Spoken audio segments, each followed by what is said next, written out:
Barik alaihi wa ala alihi. Bismillahirrahmanirrahim. Alhamdulillahi rabbil alamin wa usalli wa usallim ala sayyidina Muhammadin wa ala alihi wa sahbihi ajma'in.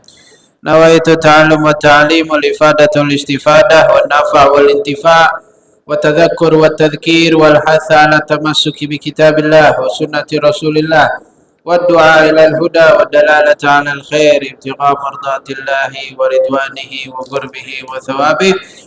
سبحانك لا علم لنا إلا ما علمتنا إنك أنت العليم الحكيم. اللهم أغننا بالعلم وزينا بالحلم وأكرمنا بالتقوى وجملنا بالعافية. ربي زدنا علما وارزقنا فهما. آمين يا رب العالمين. Alhamdulillah. Tidak terasa waktu demi waktu berlalu, masa demi masa kita lewati begitu saja. Kita sudah masuk di bulan Sya'ban. Bahkan kita sedang menuju kepada pertengahan Sya'ban. Mudah-mudahan Allah Subhanahu wa taala berkahi kita di bulan Sya'ban dan sampaikan kita dalam keadaan sehat walafiat di bulan Ramadan. Amin ya rabbal alamin. Sebagaimana sabda Nabi sallallahu alaihi wasallam, Allahumma barik lana fi Rajab wa Sya'bana wa ballighna Ramadan. Nabi berdoa, ya Allah berkahi kami di bulan Rajab dan di bulan Sya'ban, dan sampaikan kami kepada bulan Ramadan. Doanya Nabi SAW. Karena intinya tujuannya adalah Ramadan. Nggak kerasa kemarin baru Ramadan, sekarang udah mau masuk Ramadan lagi. Maknanya kalau udah masuk Sya'ban, nggak sampai 30 hari bahkan. Ya, ini kesempatan terakhir kita untuk membayar hutang puasa. Bila yang ada hutang puasa. Yang ada hutang puasa, entah kalau perempuan karena haid dan nifas, atau laki-laki karena uzur, musafir atau marid, sakit, faman kana minkum maridun aw ala safarin fa iddatun min ayyamin ukhar. Barang siapa di antara kalian yang sakit atau yang musafir perjalanan jauh sehingga tidak dapat puasa, maka diganti di hari yang lain, di luar Ramadan. Ya. Kesempatan terakhir mengingatkan kembali yang ada utang misalnya sehari, 2 hari atau seminggu, berarti ini kesempatan terakhir di bulan Sya'ban untuk ganti daripada Ramadan. Agar kita masuk di bulan Ramadan nggak ada utang puasa. Ya, sebab Ramadan ini inti pahala wajib dilipat gandakan menjadi 70 kali lipat. Sunnah seperti pahala wajib. Ada malam Lailatul Qadar. Ada tarawih di situ. Ada nuzulul Quran. Diturunkannya Al-Quran di bulan Ramadan. Di belenggunya maradatus syayatin. Para ketua-ketua syaitan. Banyak lagi keistimewaan bulan Ramadan. Banyak lagi keistimewaan yang Allah berikan kepada umat Nabi Muhammad SAW. Di bulan Ramadan adalah bulan yang istimewa, yang Allah berikan khusus kepada umat Nabi Muhammad sallallahu alaihi wasallam. Awalnya umat kita awalnya di awal-awal Islam puasa wajib 3 hari setiap bulan awal. Jadi setiap bulan 3 hari. Entah itu di awal atau di tengah atau di akhir, atau sehari di awal, sehari di tengah, sehari di akhir. Intinya umat Islam setiap bulannya wajib puasa 3 hari setiap bulan awal Islam. Sebagaimana umat-umat sebelum. Ya ayyuhalladzina amanu kutiba alaikumusyamu kama kutiba alal ladzina min qablikum la'allakum tattaqun. Ya. Kemudian diganti menjadi 1 bulan penuh, 30 hari. Yang tadinya 3 hari setiap bulan jadi 1 bulan 30 hari. Ayyamam ma'dudat. Sedikit, cuman 30 hari. Lebih enak. Coba kalau seandainya masih kayak seperti dulu. Seperti umat-umat terdahulu. Puasa 3 hari setiap bulannya misalnya. Ada yang lagi puasa, kita mau ajak jalan. Ayo jalan yuk, anak traktir. Ya lagi puasa nih. Yang satu temannya puasa wajib, kita enggak. Ada yang puasanya di awal, ada yang puasanya di akhir, dan enggak sama-sama. Bisa berpotensi nggak puasa. Yang bareng-bareng aja sekarang banyak, yang agak puasa kan begitu. Apalagi kalau sendiri-sendiri masing-masing. Ya. Nah, nikmat yang besar Allah berikan nih bulan puasa, khusus puasa. Ya, luar biasa. Makanya harusnya kita bersyukur dan bergembira dengan masuknya bulan suci Ramadan. Persiapkan amal dari mulai bulan Rajab dan Sya'ban. Persiapkan. Karena Nabi sudah berdoa, Allahumma barik lana fi Rajab wa Sya'ban wa ballighna Ramadan. Bagi orang yang mau memahami doa Nabi, kenapa Nabi enggak berdoa Allahumma ballighna Ramadan? Ya Allah, sampaikan kami ke bulan Ramadan. Kenapa Nabi enggak berdoa cuma sampai situ? Tapi Nabi berdoa, barik lana fi Rajab wa Sya'ban. Minta keberkahan di bulan Rajab dan Sya'ban. Padahal bisa aja Nabi SAW berdoa, ya Allah panjangkan umur kami, sampaikan kami ke bulan Ramadan, ya Allah berikanlah kami nikmat, sampaikan kami ke bulan Ramadan. Tapi Nabi enggak sampai situ. Nabi berdoa bahkan, ya Allah berkahi kami di bulan Rajab dan Sya'ban. Ini menandakan, bagi yang mau memahami, ini menandakan dalil bukti bahwasannya di bulan Rajab dan Sya'ban terdapat keistimewaan yang Allah berikan di bulan Rajab dan Sya'ban. Sehingga Nabi minta keberkahan di bulan Rajab dan Sya'ban. Makanya kata ulama, Rajab syahrus sagi, Rajab syahrul badri, wa Sya'banu syahrus sagi, wa Ramadan syahrul hasad. Rajab bulan nanam benih. Sya'ban adalah bulan menjaga benih tersebut. Ramadan adalah bulan hasil panen, menuai panen. Ya, ketika kalau mau menuai panen ya berarti mesti terbar benih dulu. Kalau kita mau dapat hasil panen yang bagus, ya berarti kita jaga panen, ya, tanamannya atau tumbuhan tersebut, hasil tanaman kita. Sehingga di bulan Ramadan kita bisa menanam menuai hasil panen yang bagus dan melimpah. Ya, dari bulan Rajab kita persiapkan beristighfar, meninggalkan daripada maksiat, mengerjakan yang sunnah dan yang wajib, meninggalkan yang makruh dan yang haram.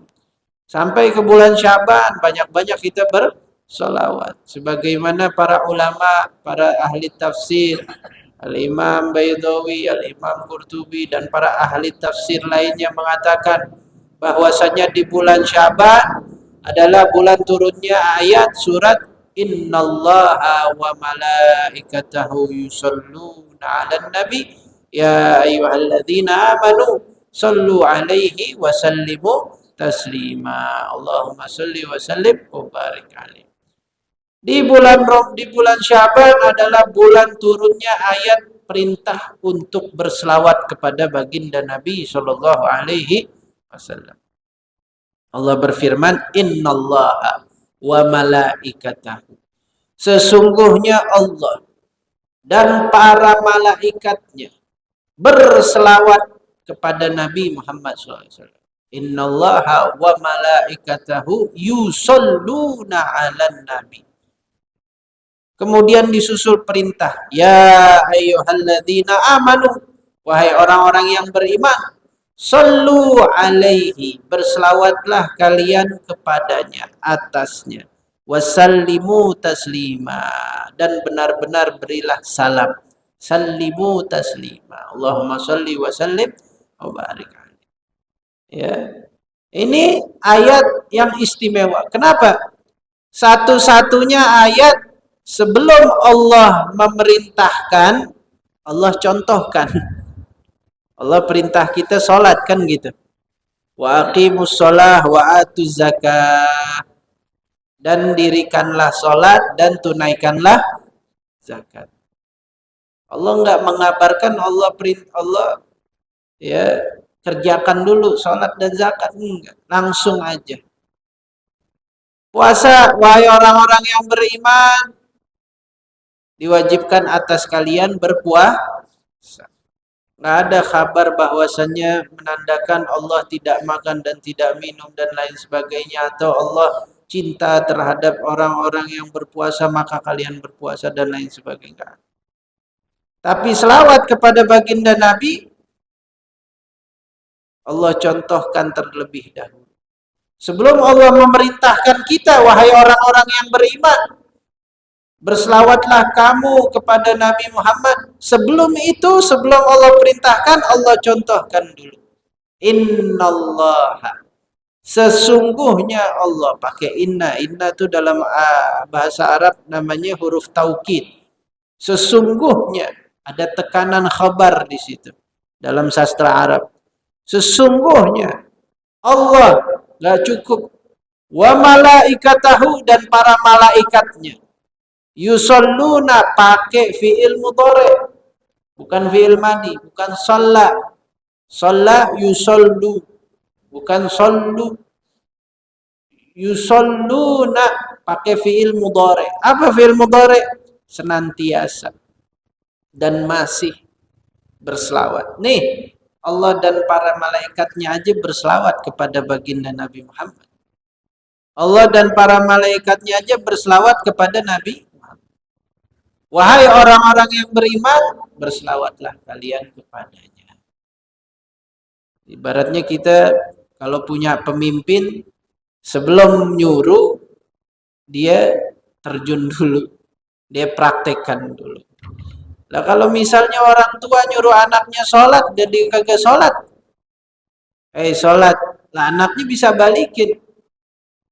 Lah bapak, ibu kagak pernah saya lihat sholat, kan begitu. Suruh ke masjid lah, orang tuanya kagak ke masjid. Suruh puasa lah, dianya kagak puasa. Pemimpin suruh rakyatnya benar, patuh, ikut aturan lah, dianya kagak ikut aturan, kan begitu. Dia contohin dulu. Ini Allah Subhanahu wa taala mencontohkan dulu kepada kita. Ya, itu merupakan ta'zim, ya, pengagungan sebagai rasa kasih sayang Allah terhadap baginda Nabi Muhammad sallallahu alaihi wasallam. Oleh karena itu kata Nabi sallallahu alaihi wasallam, al-bakhil man dzukirtu indahu wa lam yusalli alaihi. Wahai para sahabat, tahukah kalian orang yang pelit, orang yang kikir? Dalam hadis sahih Bukhari Muslim. Maka kata Nabi, orang yang paling pelit, orang yang paling kikir adalah orang yang namaku disebut, tapi dia tidak mau berselawat kepadaku. Ya. Nama Nabi Muhammad disebut, dianya gak mau berselawat. Lah kita kalau selawat, kitanya yang untung. Kalau kita nggak selawat, ya kitanya yang rugi. Ya, paling pelit kata Nabi, orang yang aku namanya disebut, kata Nabi Muhammad, nggak mau berselawat kepadaku, nggak modal apa-apa, cuman modal Allahumma sholli wa sallim alaihi, Allahumma sholli wa sallim ala Muhammad, boleh juga, Allahumma sholli ala Sayyidina Muhammad, boleh juga. Ya, mau bagaimana aja, yang penting selawat kepada baginda Nabi Shallallahu Alaihi Wasallam. Wahakadha. Itu selawat diantara faidahnya adalah menjaga amalan kita. Ya, menjaga amalan kita. Di dalam satu hadis dikatakan mabtada'a du'aun wala akhara bi sholati alaihi illa qabalallahu du'a. Tidaklah ada doa yang diawali dengan selawat, diakhiri dengan selawat, diawali dan ditutup dengan selawat, melainkan doa tersebut Allah terima. Ya, karena satu-satunya amalan yang pasti Allah terima adalah berselawat kepada baginda Nabi Sallallahu Alaihi Wasallam. Nggak ada istilah riya, nggak ada istilah sombong. Bagaimana selawat sombong? Kagak ada. Ya, kalau sholat, sedekah, nilainya ke kita. Kita sedekah keluar 1 miliar. Wah, orang mujinya ke orang yang ngeluarin. Kita sholat, orang mujinya orang yang sholat. Kita sholat, wah tuh orang kuat banget sholat sehari. Ya, lama dia kalau sholat sejam. Ya, sholat tarawihnya semalaman satu juz, 2 juz dia hatam dalam masa seminggu. Dianya yang dipuji. Puasa. Wah, itu orang ahli puasa kuat banget dia. Dia biar kata dia puasa tapi dia aktivitas tetap lanjut, dia ahli puasa. Dipuji. Masih ada potensi ria, potensi sombong. Tapi kalau selawat kepada baginda Nabi SAW, paling dia itu orang suka selawat, malahan ada yang nggak seneng kan begitu. Ya, agak ada istilahnya karena yang namanya selawat baliknya kepada baginda Nabi Shallallahu Alaihi Wasallam. Ya, itu orang ahli selawat ya. Emang kenapa ahli selawat? Kalau kita selawat, ya kita sedang memuji, menghormati, berselawat kepada baginda Nabi Shallallahu Alaihi Wasallam. Nggak ada ria. Umat Nabi Muhammad berselawat, ngajak orang berselawat, nggak ada istilah ria. Karena kita sedang menghormati dan mengagungkan Allah Subhanahu wa taala dan kekasihnya Nabi Muhammad Shallallahu Alaihi Wasallam. Wahakala, ya. Nah, ini Ramadan tinggal sedikit lagi. Mudah-mudahan Allah Subhanahu wa taala sehatkan kita, sampaikan kita ke bulan Ramadan. Amin ya rabbal alamin. Sampai kepada pembahasan al-maqalatur rabi'ata asyarah. Yang ke-14. Ruwiya anna rajulan min bani Israel kharaja ila talabil ilmi fabalagha dzalika nabiyahum alaihi salam. Ya. Diriwayatkan kata Imam Nawawi dan Imam Ibnu Hajar, ya. Diriwayatkan bahwasannya ada seorang daripada Bani Israel di zaman itu dia ingin keluar negeri, ingin keluar untuk menuntut ilmu. Maka sebelum dia keluar sampai beritanya kepada nabinya, nabi daripada nabi Bani Israel, sampai kepada nabinya. Oh, si fulan mau keluar itu mau ngapain? Mau keluar negeri mau ngapain? Mau belajar ilmu agama. Oh, ya, dari zaman dulu kata Imam Romli apa? Illam yakun ya'lamu dza falyas'ali, illam tajid mu'alliman falyarhali. Kata Imam Syamsuddin Ar-Ramli, apabila kamu tidak mengetahui tentang sesuatu, tanya. Apabila kamu tidak mendapatkan guru, illam yakun ya'lamu dza falyas'ali, illam yajid mu'alliman falyarhali. Apabila kamu tidak mendapati guru, maka safar, keluar, cari guru, keluar negeri, maksudnya keluar daripada kampung, mau ke Jawa, mau kemana, mau keluar negeri, mau kemana, cari guru. Ya, bahkan Imam Syafi'i lebih lagi tegas, orang yang paling sering keluar safar, dia lebih banyak terbuka pemikirannya. Perlu keluar, perlu. Kalau kita di Jakarta tahunya begini aja. Coba ke Aceh, ke Medan, ke Kalimantan, ke Manado, ke Bali, ke Lombok, ke Gresik. Coba beberapa hari, berapa bulan, berapa lama di sana. Makin dapat masukan, dapat gambaran. Ya. Dikatakan apa namanya? Manittasa'a ufuku. Man sya'a ufuku, manittasa'a ufuku. Ya, qallat khilafu. Kalau inkaruhu 'alan nas. Barang siapa orang yang pandangannya ufuk, dikatakan ufuk, ufuk itu pandangan. Pandangan terjauh namanya ufuk. Makanya kita kalau melihat bulan itu di ufuk. Ufuk itu kita bisa dapati di atas gunung atau di pinggir laut. Nggak ada sesuatu yang menghalangi. Pandangan terjauh disebut ufuk. Orang yang paling luas ufuknya, pandangannya luas, maka dia akan lebih sedikit mengingkari manusia. Ya. Tapi orang yang pandangannya sempit, maka dia banyak mengingkar manusia. Emang itu udah seperti itu jalan. Kalau orang nggak keluar, dia bakalan merasa aneh. Wah, kata. Ya. Ini ada seseorang mau keluar, mau safar. Mau keluar safar. Akhirnya nabinya dengar di zaman Bani Israel. Nabi itu kan banyak ya. Nabi itu ada 124.000 nabi. Ya, Rasul ada 313. Yang kita tahu Nabi dan Rasul ada 25 yang disebutkan di dalam Al-Quran. Tapi masih banyak lagi nabi-nabi yang nggak disebutin. Ya, nabi-nabi banyak. Dan Nabi Sam'il, ada Nabi Syam'un, ada Nabi Sirjis, Nabi Allah Hadud, Nabi Allah Hanzola, Nabi apalagi banyak, Daniel, ya Nabi Daniel di zaman banyak daripada Bani Israel. Ya, yang paling banyak nabi di dalam Bani Israel. Ada 124.000 nabi. Nah, sampai kepada nabinya. Faba'atha ilaihi fa'atahu alaihi salam. Maka nabi tersebut mengutus seseorang panggil dia. Dipanggil sama nabinya. Faqala lahu ya fata inni a'idzuka bi thalathi khisalin fiha ilmul awwalin wal akhirin. Wahai pemuda, kamu mau keluar. Saya mau nasihati kamu dengan 3 perkara. Saya mau kasih bekal sebelum kamu keluar daripada negeri ini. Apa itu bekalnya? Bekal ini adalah ilmul awwalin wal akhirin.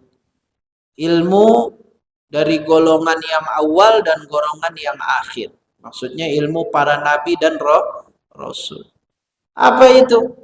Yang pertama, khafillah fis sirri wal alaniyah. Takutlah kamu kepada Allah baik di waktu kamu sepi sendirian atau di waktu ramai. Wah, repot. Gampang ya. Di lisan mah enteng. Takut kepada Allah di waktu sendiri dan di waktu ramai. Di lisan enteng. Tapi dipraktekin susah. Ente kalau masih beda waktu sendiri sama waktu depan orang, nah berarti belum takut benar-benar sama Allah. Ya. Depan orang pura-pura acting. Ya khonnu. Ya. Di belakang orang keluar jati diri aslinya. Nah, berarti masih belum, ya. Belum dapat. Tapi kalau udah benar kayak begitu, depan orang dia memang konsisten, benar-benar sholat duha, benar ngomongnya rapi, belakang orang juga waktu sendiri ngomongnya rapi, wah ini orang cakep. Ya, susah, gampang tapi susah dipraktekin. Yang kedua, wa amsik lisanaka anil khalqi la tudhkiruhum illa bi khair. Dan jaga lisanmu daripada makhluk. La tadhkuruhum illa bi khair. Jangan kamu sebut mereka kecuali baik. Susah, ya, susah. Buat nggak ngomongin orang susah, ya. Udah pasti untuk kita omongin. Apalagi kalau nggak suka pasti kita omongin. Ya. Nabi SAW kalau nggak suka diam. Ya. Sebenarnya kalau kita ngomongin kadang kagak dapat apa-apaan. Yang ada malah nantinya jelek kitanya sendiri. Ya, wah. Yang ketiga, wanzur khubzakal ladzi ta'kuluhu hatta yakuna minal halal. Yang ketiga, lihatlah rotimu yang kamu makan, makananmu yang kamu makan. Jangan sampai enggak halal. Pastikan makananmu itu halal. Waduh, ini 3 nasihat berat banget, ini susah.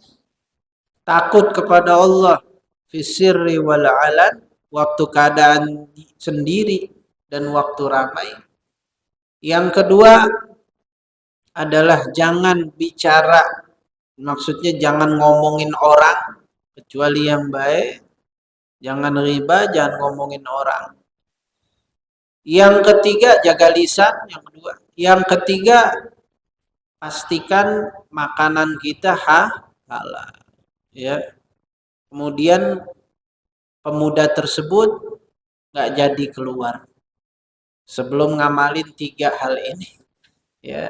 Dia nggak jadi keluar negeri, dia amalin dulu. Orang zaman dulu gitu, dapat 1 diamalin dulu.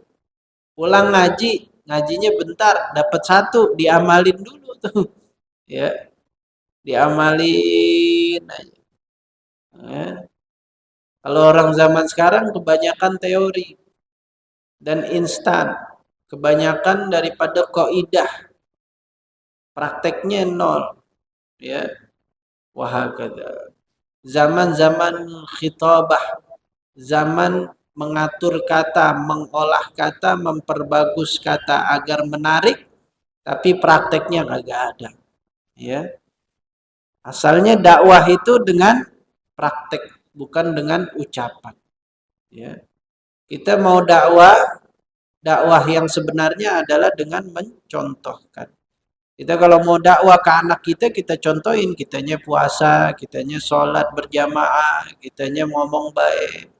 Dakwah yang sesungguhnya.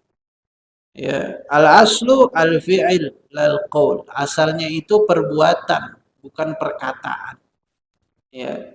Asalnya perbuatan, bukan perkataan. Kalau hukum, asalnya itu perkataan, bukan perbuatan. Kalau dakwah, asalnya adalah perbuatan, bukan perkataan. Ya, ini kebalik. Makanya kalau hukum itu yang dilihat perkataan Nabi, bukan perbuatan Nabi. Masalah hukum. Ya, Nabi bilang jangan kawin lebih dari 4 misalnya. Dalam Al-Quran maksimal 4. Nabi sendiri nikah sampai 11. Ikutin perkataan Nabi, bukan perbuatan. Nabi bilang nggak boleh puasa wisol. Puasa wisol tuh puasanya 2 hari. Senin sahur, ya. Dia bukanya maghrib Selasa. Jadi Senin sore maghrib nggak buka terus sampai Selasa pagi, Selasa sore baru buka. Nabi larang tuh. Tapi Nabi sendiri puasa wisol. Nabi puasa wisol. Makanya semua yang diperbuat sama Nabi belum tentu bisa jadi dalil wajib atau dalil haram. Nabi melarang untuk minum berdiri. Ada riwayat Nabi minum berdiri. Makanya masalah haram, halal, kemudian sunnah, makruh, itu kita tinggal ikut ulama. Kalau kita mau langsung ke Quran dan hadis, silahkan kalau emang benar-benar ngerti.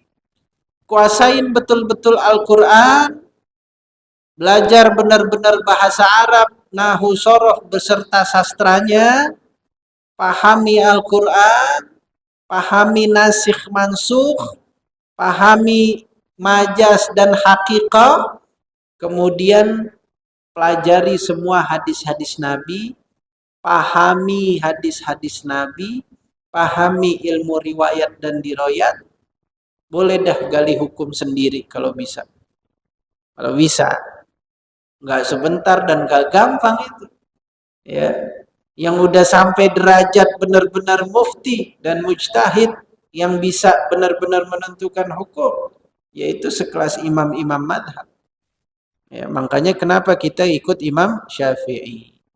Beliau sudah ya membaca Al-Quran dan hadis, dan beliau sudah memahaminya dari gurunya Imam Malik, dan gurunya nggak cuma Imam Malik, Imam Muslim Az-Zinji, Imam Sufyan Ats-Tsauri, Imam Sufyan bin Uyainah, imam-imam dan yang lain sebagainya, ratusan gurunya Imam Syafi'i, dan sudah diakui oleh ulama sedunia dan lain sebagainya.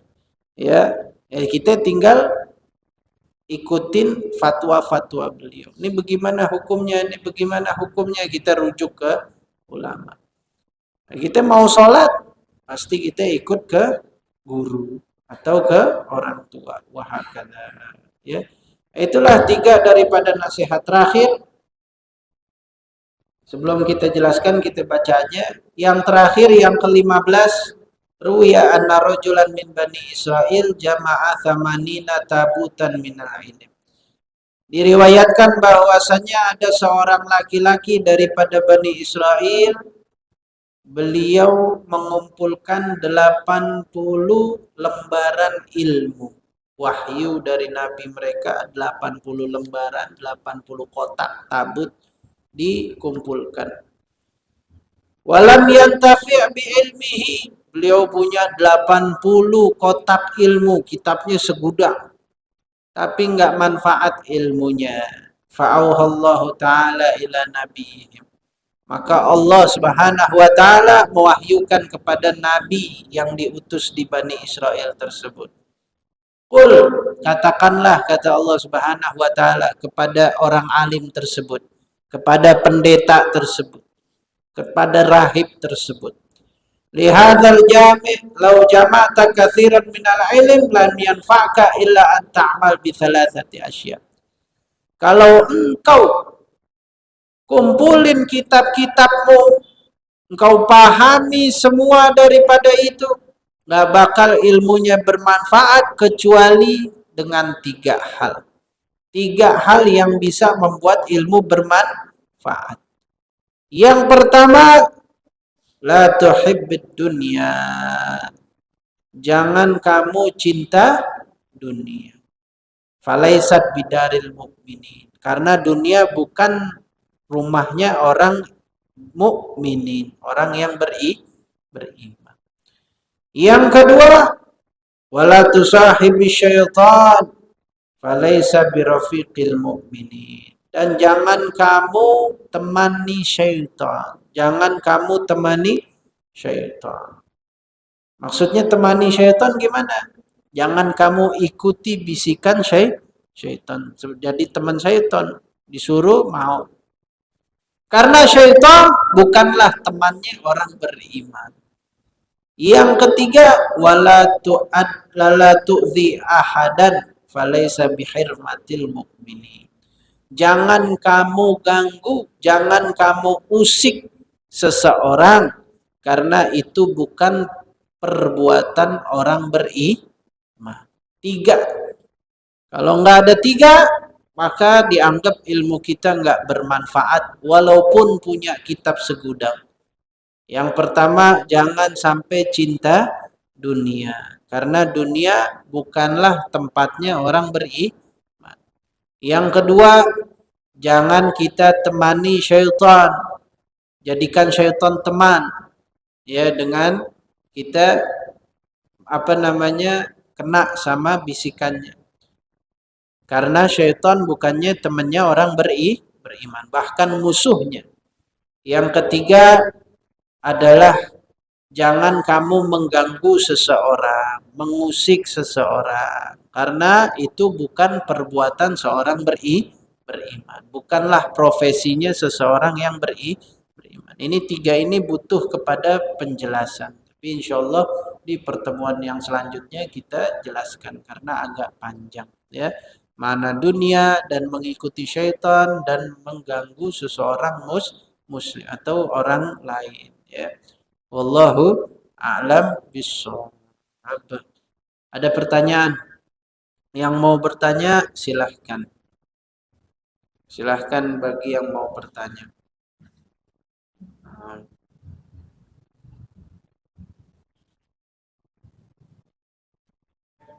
Ya, Waalaikumsalam.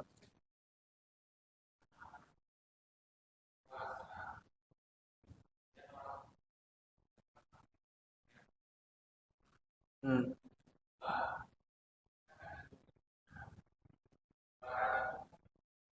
Hmm.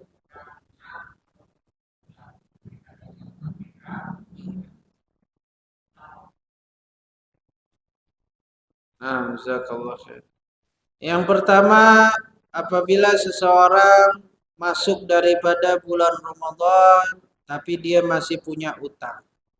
Jadi dia berpuasa Ramadan, sedangkan dia masih punya utang Ramadan yang lalu.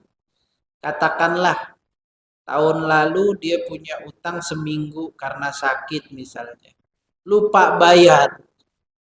Hari demi hari lewat, pas di bulan Ramadan baru ingat, ya Allah punya utang tahun kemarin seminggu, diingat-ingat. Saya sakit ini kemarin seminggu utang. Ya tapi besok udah Ramadan gimana? Ya udah berarti dia puasa Ramadan, dia masih punya utang seminggu tersebut, dia bayar setelah Ramadan. Nah, di dalam mazhab Syafi'i dan juga mazhab Imam Malik, mazhab yang lain juga dan pendapat Abdullah bin Abbas radhiyallahu anhu, bersamaan dia wajib bayar qadha di tahun lalu apabila dia sudah lewati Ramadan itu, dia wajib mengeluarkan 1 mud setiap satu puasa. Sedekah 1 mud. 1 mud tuh anggap 1 liter dah. Anggap aja nggak nyampe 1 liter. Paling 8 on gitu ya, 8 on, 9 ons ya, 8 ons. Karena satu sok itu 3,2 atau 3,3 liter. Digenapin 3,5 liter kalau kita bayar zakat fitrah kan 3,5 liter kan begitu. Jadi kalau jadi dibagi 4, 3,2 dibagi 4 ya 8 on. 8 on enggak salah. Anggap 1 liter udah. Ya 1 liter aja dah kita anggap. Biar lebih asal jangan kurang nggak apa-apa. 1 liter. Jadi dia puasa, utang puasa, misalnya setelah Ramadan selesai, dia masih ada utang 7 tuh. Di bulan Syawal dia mau qadha 1. Sembari dia bayar fidyah 1 liter beras. Dia sedekahkan kepada fakir miskin. Kasih 1 liter. Atau mau langsung sekali 7 liter boleh. Kasih 7 liter ke fakir miskin. Ya, itu yang pertama. Jadi dia tetap masih ada utang Ramadan. Masih utang. Tetap. Ya. Yang kedua, bagaimana kalau seandainya di Indonesia ini unik. Satu-satunya negeri yang saya tahu Ramadan atau puasanya ada 2.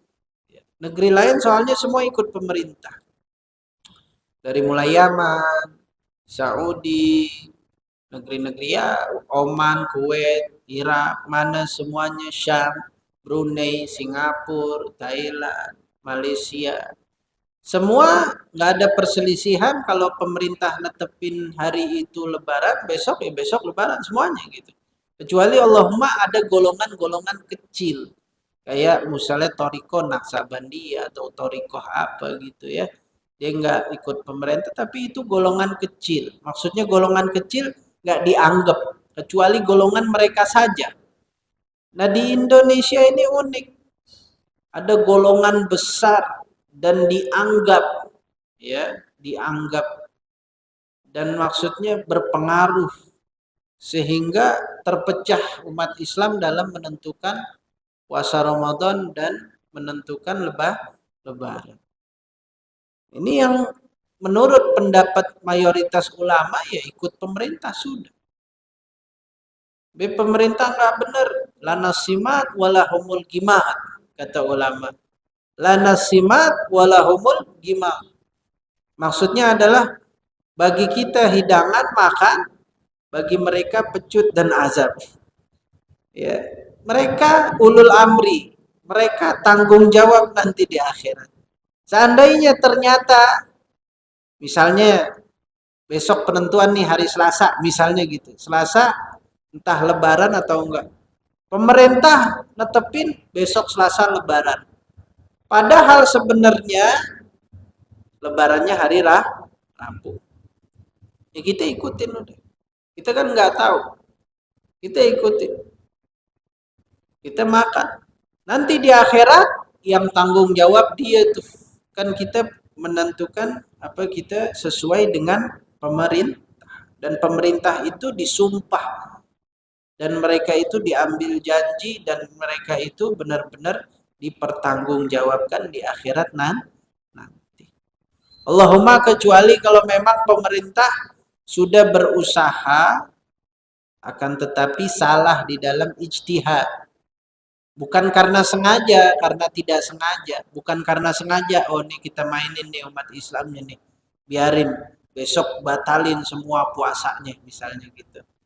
Ya, besok kita suruh lebaran, padahal masih puasa diumpetin. Itu kena azab. Tapi kalau enggak, memang mereka sudah berusaha menghitung dan mereka sudah ru'ya, ternyata salah. Mereka nggak kena azab di akhirat. Kita nggak kena, mereka nggak kena. Bonus sudah. Paham ya? Jadi intinya ikut pemerintah saja. Ya. Semua daripada pesantren-pesantren dan lainnya ikut pemerintah aja. Dari dulu juga ikut aja udah pemerintah.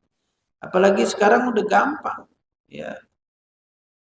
Lihat aja udah yang lain. Ya. Ikut pemerintah sudah. Udah. Jadi nggak bingung-bingung udah ikut pemerintah. Ya. Ada timbul di kalangan awam pemerintahnya nggak benar misalnya. Ya. Tanggung jawab. Maksudnya nggak benar gimana? Allah alam.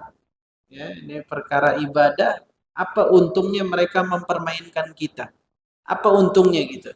Kalau zakat ada untungnya biar duit apa namanya dikorupsi kan gitu.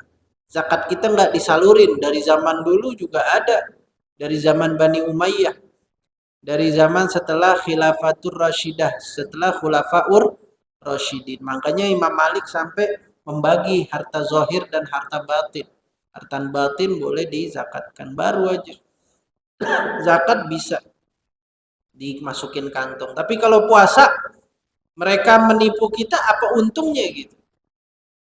Kenapa nggak paham? Belum. Mungkin ada yang paham untuk apa gitu?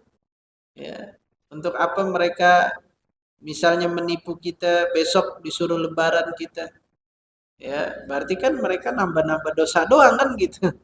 Ya, ya kalau puasa, kalau zakat, mereka kita suruh bayar zakat, akhirnya nggak disalurin, ya dapat faedah duniawi, dapat duit kan gitu. Nah kalau puasa, umat Islam mestinya puasa jadi nggak puasa, mestinya nggak puasa jadi puasa, buat apa ya gitu? Untungnya, ya nggak tahu. Jadi udahlah ikut pemerintah. Ya. Allah. Ada lagi pertanyaan yang mau bertanya silahkan.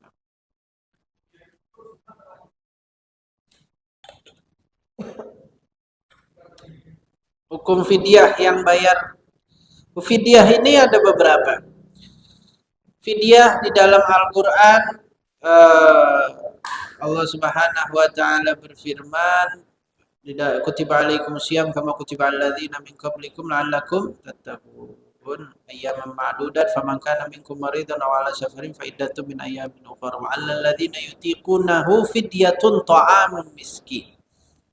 Bagi orang yang tidak kuat, yang tua renta, maka fidyatun ta'amun miskin dalam surat Al-Baqarah ayat 184 itu. Kasih fidyah yaitu makanan bagi orang miskin. Itu wajib kalau yang udah tua umur 80 90 nggak sanggup puasa, nggak bisa puasa, ini mau dikodo juga nggak mungkin kan begitu. Ya udah faktor U. Ya 80 90. Maka dia bayar fidyah, wajib. Mampu ya. Kalau nggak mampu bayar fidyah, dia juga nggak kuat puasa, udah umur 80 atau 90 miskin, fakir. Ya udah nggak wajib fidyah, nggak wajib puasa. Paham ya? Nggak wajib fidyah, nggak wajib puasa. Kalau nggak mampu, kalau mampu ya bayar 1 liter sehari. Berarti kalau 30 hari ya 30 liter. Boleh dicicil. Boleh sekaligus, boleh dicicil. Itu fidyah wajib. Itu ijma ulama. Nggak ada perbedaan. Karena di dalam Al-Quran sudah jelas. Adapun pendapat yang tadi ini, yang disebutkan tadi, puasa plus bayar fidyah apabila terlewat 1 Ramadan sedangkan dia belum qadha, itu pendapat sebagian ulama. Dan kita ambil pendapat tersebut. Karena pendapat tersebut lebih selamat. Yang berpendapat seperti itu adalah Imam Abdullah bin Abbas, Imam Abdullah bin Umar, dan diikuti oleh Al-Imam Syafi'i, Imam Malik, dan Imam Auza'i dan lain sebagainya. Ya kita ikutin yang itu. Walaupun mazhab yang lain ada yang berpendapat bahwasanya cukup bayar puasa saja, nggak perlu bayar fidyah. Tapi kita ikuti. Terserah kalau mau ikut yang nggak bayar fidyah, ada beberapa pendapat ulama. Ya. Nah, ya, itu fidyah wajib menurut pendapat kita.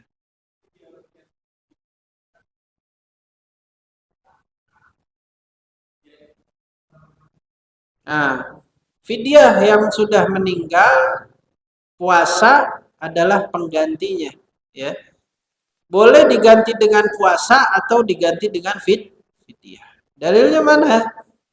Ketika Rasul Shallallahu Alaihi Wasallam didatangi oleh siapa? Sa'ad bin Ubadah, ya, salah satu sahabat. Ya, ya Rasulullah, inna ummi qad matat. Ibuku telah meninggal dan ada hutang puasa. Ya, afa asumu anha. Katanya ini sahabat, apakah boleh aku berpuasa menggantikan puasanya untuk dia? Kata Nabi SAW, bagaimana pendapatmu apabila dia punya utang, kemudian kamu bayarkan? Boleh ya Rasulullah, begitu juga puasa. Ya, jadi puasa, haji bisa dibadal.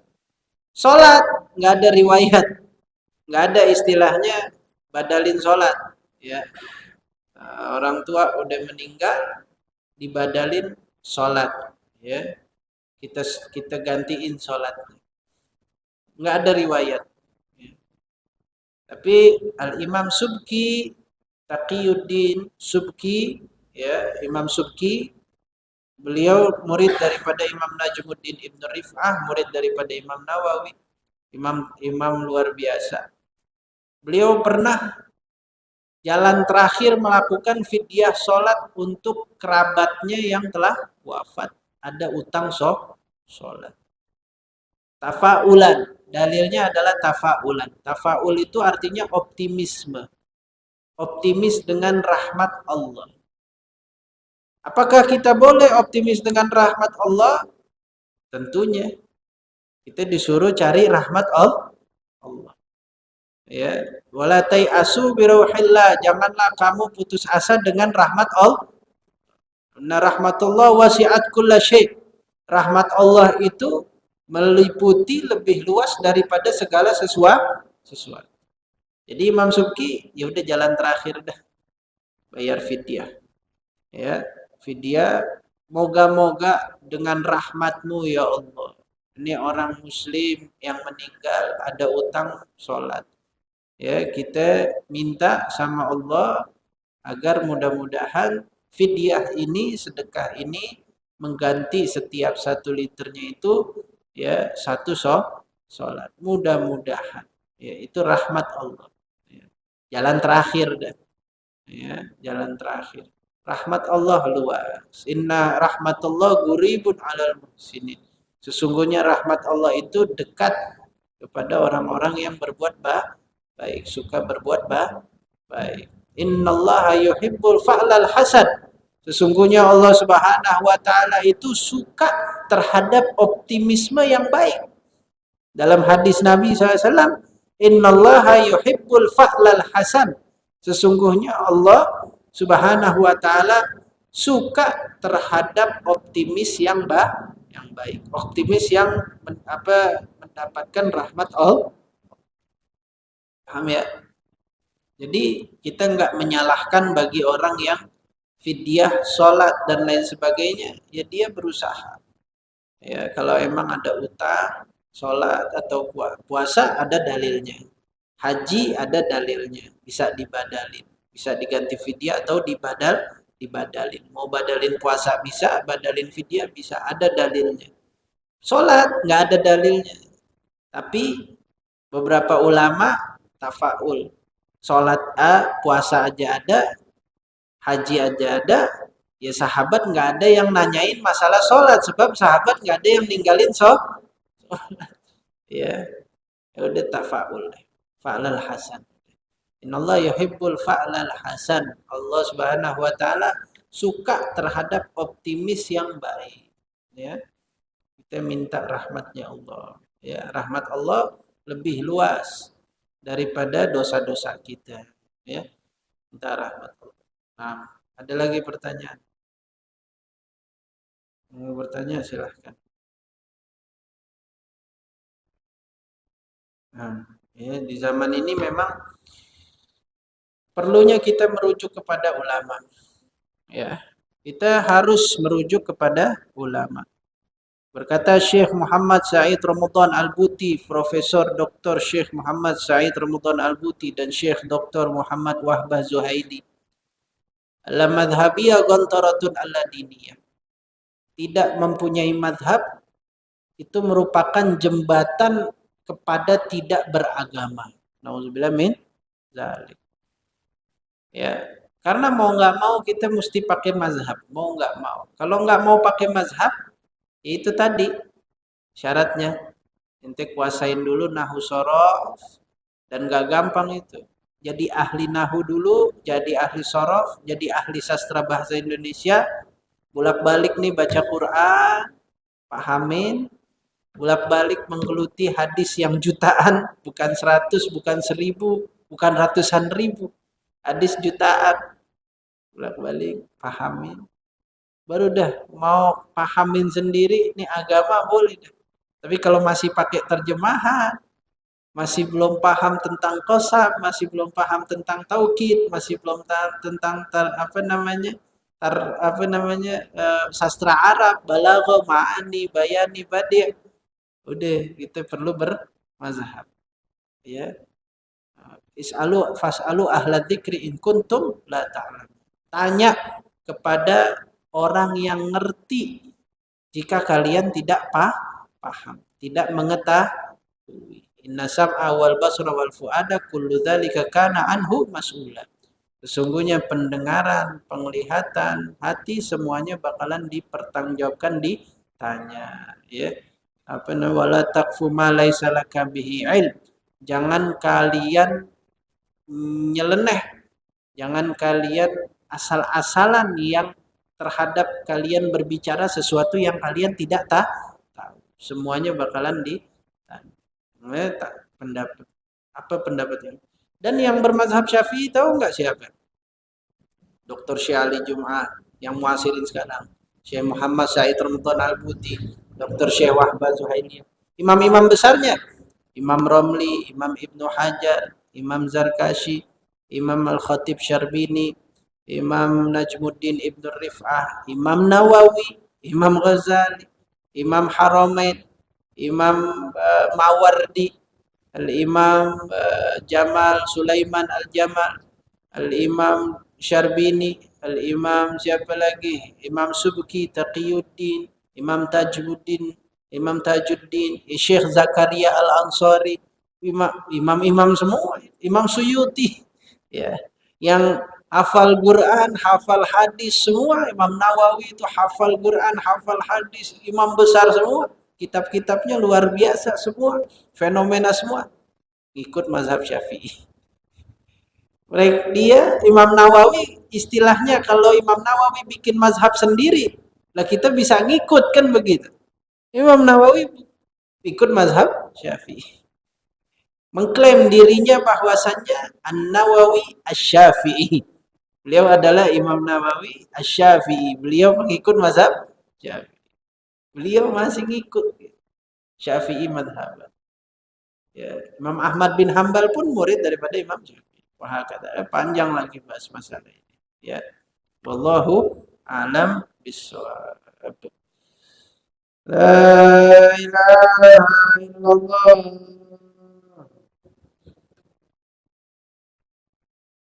La ilaha illallah. La ilaha illallah. Muhammad Rasulullah sallallahu alaihi wasallam syarafa karama jadda azam kalimatu haqqin alaiha nahya wa alaiha namut. وعليها نبعث إن شاء الله تعالى من الآمنين. آمين آمين آمين برحمتك يا أرحم الراحمين.